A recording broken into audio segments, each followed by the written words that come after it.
আসসালামু আলাইকুম সবাইকে। আজকে বাংলাদেশে যেই ভূমিকম্প হলো এরপরে অনেকেই আলোচনা সমালোচনা করছেন যে আসলে জাহাঙ্গীরনগর বিশ্ববিদ্যালয়ের যে নতুন হলগুলো বানানো হয়েছে সেগুলোর নির্মাণ কাজে অনেক ত্রুটি ছিল, এটা ছিল সেটা ছিল, অনেক জায়গায় ফাটল দেখা গেছে।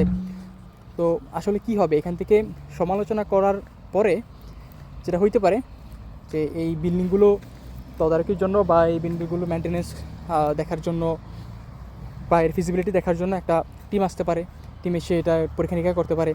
সো তারপরে কী হবে, যেই রেজাল্ট দিবে ওরা, সেই রেজাল্টে যদি হয় যে না এগুলা ঝুঁকিপূর্ণ, ভাঙতে হবে, আদৌ কি ভাঙা হবে? হবে না, কারণ এর আগেও জাহাঙ্গীরনগরের অনেকগুলা হল, কয়েকটা হল সম্পর্কে রাজুক মতামত দিয়েছে যে এগুলা এগুলা টিকার মতো না, এগুলা ভাঙতে হবে, ভেঙে নতুন করে বানাইতে হবে, এরকম একটা কিছু। সেটাকেও মানে নাই, মানবেও না, মানতে চাইবে না। শিক্ষার্থীরা যেমন মানবে না, প্রশাসন সেরকম মানবে না।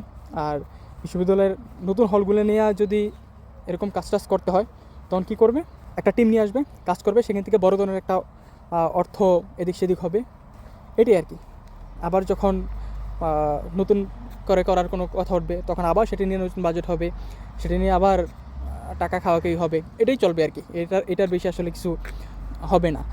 সলিউশনের মধ্যে সলিউশন যেটা, সেটা হচ্ছে যারা এর সাথে জড়িত থাকবে এরা ইনকাম করতে পারবে, এর বিষয়ে আসলে কিছু করার নাই। ওই বিল্ডিং ভাঙা না পড়া পর্যন্ত, মানুষজন শিক্ষার্থী না মরা পর্যন্ত এটার আসলে কোনো সমাধান নেই। ভূমিকম্প হবে, ভাঙবে, শিক্ষার্থীরা মারা যাবে বা অনেকেও মারা যাবে, ক্ষয়ক্ষতি হবে, এর বিষয়ে আসলে কিছু নাই।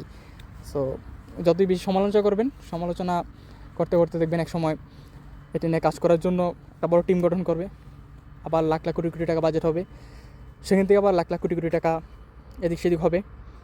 কারণ হিস্ট্রি এটাই বলে আসছে, যতগুলো বাজেট আসছে সবগুলো থেকেই টাকা এদিক সেদিক হয়েছে, সেম ঘটনাই করবে। সো সমালোচনা করার দরকার নেই, যা হবার তা হবে আর কি, আলটিমেটলি। এই তো।